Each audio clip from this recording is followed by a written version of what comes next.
আপনি কে? আমি একজন মুসলিম। আপনার পরিচয় কি?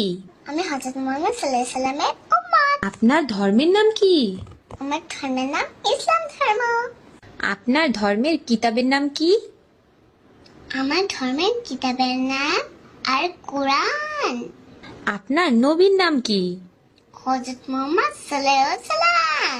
আপনাকে কে সৃষ্টি করেছেন? আল্লাহ। কার হুকুমে রাত ও দিন হয়? আল্লাহ তাআলার হুকুমে। আপনার ধর্মের কালেমা কি?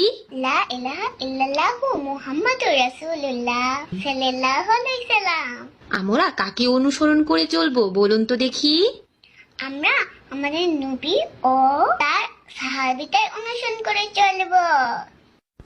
সাহাবী কারা? প্রিয় নবীজির সাথী যারা, তারাই হলো সাহাবী। মৃত্যুর পর আমরা কোথায় যাব? আখিরাতে আল্লাহর কাছে যাব। ভালো কাজ করলে আল্লাহ কি দিবেন? ভালো কাজ করলে আল্লাহ জান্নাতও দিবেন। মন্দ কাজ করলে কোথায় যেতে হবে? মন্দ কাজ করলে জাহান্নামে যেতে হবে।